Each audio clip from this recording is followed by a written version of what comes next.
the dust tastes of ancestors. It coats the tongue, a fine grit of bone in parched earth that offers no nourishment. For the clan of the river stones, the people of the clever hands, this is the entire world. The great savannah, once a sea of waving grass teeming with life, is now a cracked, beige platter picked clean by a relentless sun. The small, quick things they used to hunt are gone, chased away by the drought or eaten by desperation. The last of the tough-skinned birds have been dug and devoured, their stringy pulp a fading memory in their bellies. Hunger is a constant companion now, a cold stone in the gut that sleep cannot dislodge. They are a people shrinking, their movements slow, their eyes large and dark in gaunt faces. These are Homo Habilis, the first true toolmakers. But their sharpened stones cannot crack open the sky for rain, nor can their simple choppers carve sustenance from bare rock. This chapter of hominid history is written in the language of starvation.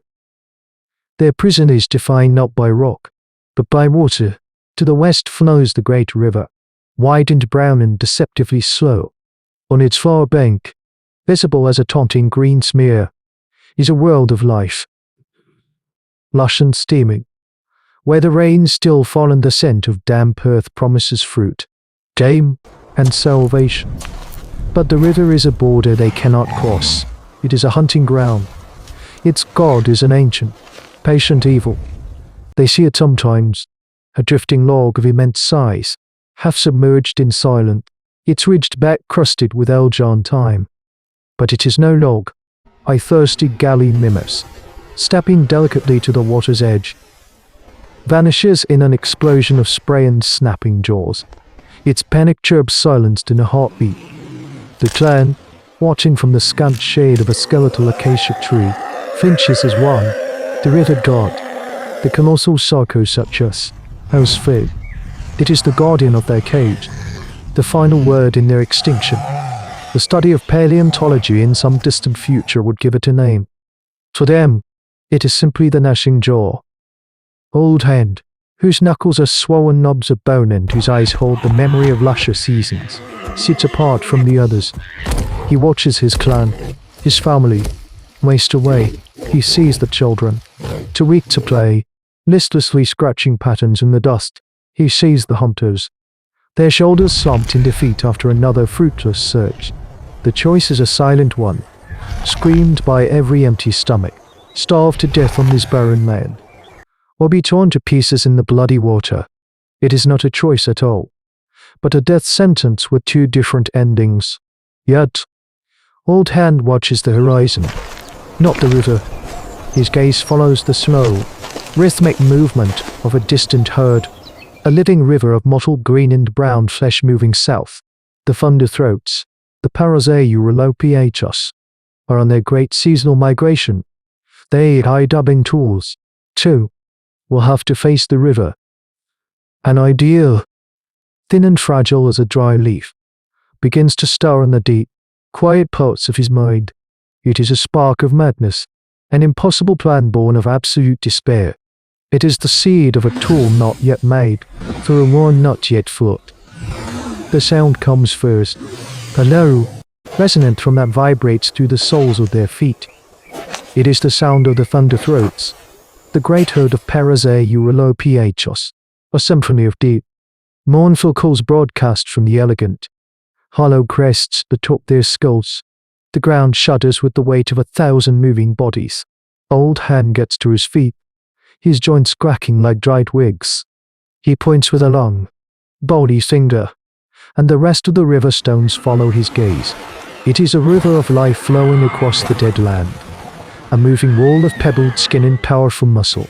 These are not predators, they are grazers, creatures of placid routine, driven by an ancient instinct to seek greener pastures, and their path, year after year, leads them to the very crossing ruled by the gnashing jaw.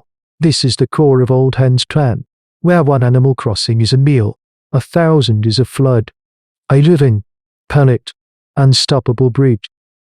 He gathers the strongest of the clan, the hunters whose eyes still hold a flicker of fire. He does not have complex words, but his meaning is clear. He mimes, He stomps his feet, mimicking the great beasts. He puffs out his chest and makes their hollow, booming call. Then, he stoops slow, his hands becoming the snapping jaws of the Sarcosuchus in the water. He acts out the terror, the chaos. The others nod grimly. They know this part of the story well. But then Old Hand does something new. He points to the thunderthroats, then to themselves. He makes a motion of clinging, of riding, his small, weary frame mimicking a parasite on a great hide. He shows them how the river god will strike the herd.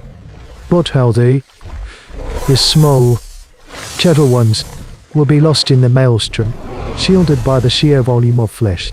It is a plan that redefines the world.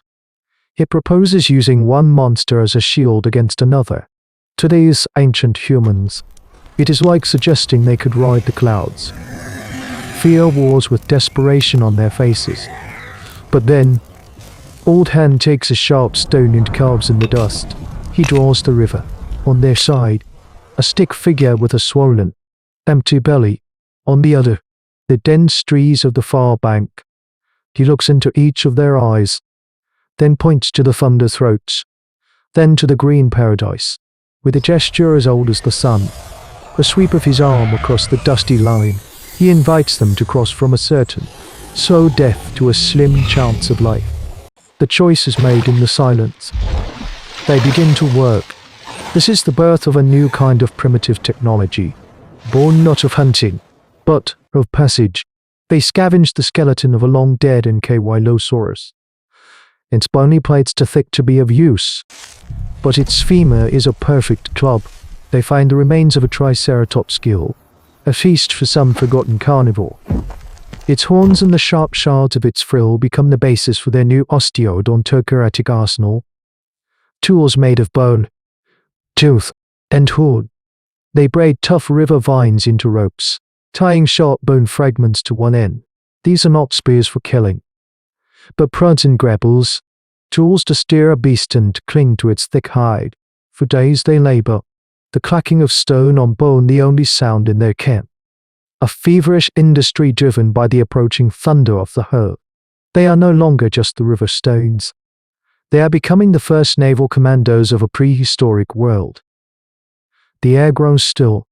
The resonant calls of the Parasaurolophus herd shift from a migratory song to a chorus of rising anxiety as they scent the water ahead. This is the moment. Old Hand gives a sharp, guttural cry, and the river stones burst from their hiding places. They are a flurry of brown limbs and desperate courage, sprinting towards the churning flank of the herd. The dinosaurs, startled, surge forward. Their massive bodies are chaotic, unstoppable tide. The clan members leap, scramble, and cling, using their sharpened bone grapples to gain purchase on thick, pebbled hides. They are fleas on behemoths, their small forms nearly invisible amidst the powerful legs and sweeping tails. For a heart-stopping second, they are one with the herd, the new and terrifying hybrid of creature. Their fate now lashed to the panicked instincts of giants. The front ranks of the herd hit the water, and the crossing begins. The river explodes, not with a gentle splash, but with a detonation of primal fury. The Sarcosuchus rises from the murky depths, a living nightmare of teeth and armor. Its scale is impossible, its jaws wide enough to swallow a man whole without chewing. It does not hunt one beast. It attacks the river itself. It slams its immense body into the flank of the herd, its teeth, thick as a man's arm, searing through hide and bone. A Parasaurolophus screams, "Ahoy!" Piercing sound cut short as it is dragged under in a vortex of red-brown water. The chaos is absolute. The herd panics, a stampede in deep water, their powerful legs churning the river into a bloody foam. The hominids cling desperately to their living rafts, tossed and battered, the spray of blood and water blinding them. This is the first naval war of this prehistoric world, a battle fought not with ships, but with flesh and terror. A young female, one-eyed daughter, loses her grip. Her hands slip on the blood-slicked hide of her mount, and she is plunged into the churning water. Mere feet from the monster's thrashing tail. She is lost. But then, a hunter named Kale, a man who had lost his own mate to the drought, lurks. He does not hesitate. He moves along the back of his own terrified dinosaur, a feat of impossible balance, until he is opposite the great reptile's head. He screams a challenge, a raw sound of pure defiance. As the Sarcosuchus turns its immense head, its cold, black eye fixing on this new annoyance, Kale jams his long, Triceratops horn spear down towards it. He is not trying to kill it. He is trying to hurt it. The horn scrapes uselessly off the thick armor of its skull, but Kale pushes off, propelling himself away and drawing the creature's attention for a precious second. It is enough. Bold hand, clinging nearby, reaches out with a vine rope, snagging the girl's arm and pulling her back onto the flank of his mount. Kale is not so lucky. The beast's tail, a weapon of pure concussive force, whips around and captures him in the chest. He vanishes into the bloody water without a sound. It is a sacrifice made in a heartbeat, an act of altruism that ensures the survival of another. This is how these ancient humans survive, not just with tools, but with each other. The survivors, carried by the last of the panicked herd, are thrown onto the muddy bank of the far shore. Gasping, broken, but alive, they lie on the rich, dark soil of the jungle, the scent of life a thick balm on their raw nerves. Behind them, the river slowly returns to its placid brown, the last traces of blood carried downstream. They have lost kin, but they have won a world. This single, desperate act was more than a crossing. It was a fundamental shift in the history of thought. For the first time, hominids did not simply react to the terrifying power of their world. They harnessed it. They looked upon two separate and deadly forces of nature, a migrating herd and a territorial apex predator, and pitted them against each other for their own gain. This is the birth of strategy. The moment the clever hand reached beyond the simple tool and began to grasp the levers of the world itself, every great tactical decision in the long, bloody saga of human evolution, from the phalanx to the moon landing, owes its existence to this desperate gamble on a prehistoric riverbank. Does all of our species' audacious ambition, then, flow from this one moment? From the courage of a few starving ancestors who, faced with monsters, chose not to run, but to think, and in doing so, lit a fire that would one day challenge the gods themselves.